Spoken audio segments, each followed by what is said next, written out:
ইতালির এটা বিকাল টাইমের একটা পরিস্থিতি। কি পরিমাণ কুয়াশা, বিকালটা নামলে এই কুয়াশাটা পড়ে ইতালিতে।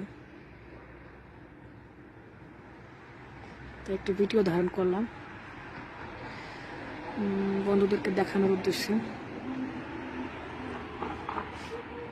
এটা হলে বিকালের টাইমটা আর কি, বিকালের পরের টাইমটা আর কি। কি পরিমাণ কুয়াশা এখন, মানে আস্তে আস্তে পড়তেছে কুয়াশাটা।